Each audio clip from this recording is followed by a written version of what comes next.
असो, आतापर्यंत आपल्या या मुशायऱ्याचं बहारदार संचलन करणारे आमचे मित्र महाराष्ट्राचे एक नामांकित आत्माराम जाधव यांना पाचारण करण्यापूर्वी मी त्यांचे 1-2 शेर आपल्यासमोर प्रस्तुत करतो आणि त्यांना त्यांच्याच शेरांनी गझल सादरीकरणासाठी पाचारण करतो. ते असं म्हणतात एका शेरामध्ये की मी कसं सांगू कुणाचा त्रास आहे, मी कसे सांगू कुणाचा त्रास आहे, बोलणाऱ्याच्या गळ्याला फास आहे. मी कसे सांगू कुणाचा त्रास आहे, बोलणाऱ्याच्या गळ्याला फास आहे.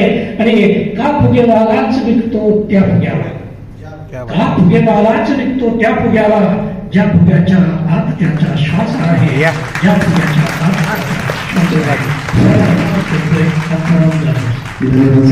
एक नवीन गझल आहे, आधी 4-5 शेर सादर करतो आणि त्यानंतर अध्यक्ष म्हणून. सावलीतल्या झुडपाला हे कोठे कळते, सावलीतल्या झुडपाला हे कोठे कळते, उंचावर जाण्याची उर्मी उन्हात मिळते, सावलीतल्या झुडपाला हे कोठे कळते,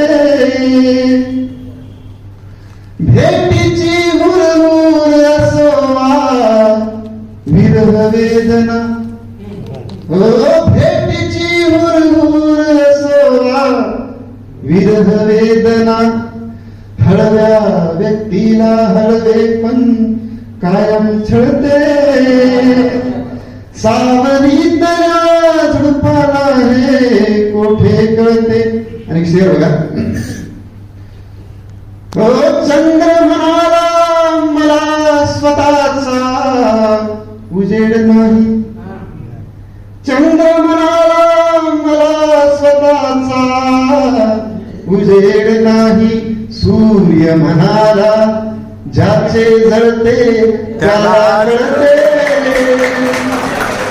सूर्य म्हणून सूर्य एकच, सूर्य एकच आहे, त्याच्याकडे बघून जायचं नाही, स्वतःचा उजेड काय करायचं जळून घ्या. पुन्हा बघा असा असेल, पुन्हा घ्या सर. चंद्र म्हणाला मला स्वतःचा उजेड नाही, चंद्र म्हणाला मला स्वतःचा उजेड नाही, सूर्य म्हणाला ज्याचे जळते त्याला कळते, सावलीतल्या झुडपाला हे कोठे कळते. पुन्हा बघा. पहिला पाऊस आहे तुम्ही खुशाल नाचा, पहिला पाऊस आहे तुम्ही खुशाल नाचा, मला घरी जाऊ द्या माझे छप्पर गळते, सावलीतल्या झुडपाला हे कोठे कळते.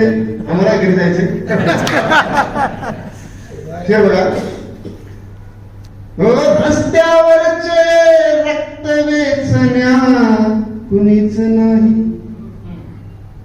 रस्त्यावरचे रक्त वेचण्या कुणीच नाही, सगळी दुनिया सोशल मीडियावर हळहळते,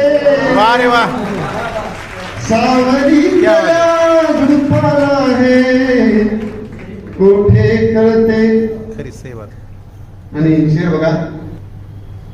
चटके बसले म्हणून भाकर फुगून बसते, चटके बसले म्हणून भाकर फुगून बसते, आणि तव्याच्या खाली सरपण गुपचूप जळते, सावलीतल्या झुडपाला हे कोठे कळते. आणि शेवटचा असेल. संगीतमय होऊन जाते जगण्याची घर घर, संगीतमय होऊन जाते जगण्याची घर घर, इतके मन लावून आई दुःखाला दळते, सावलीतल्या झुडपाला हे कोठे कळते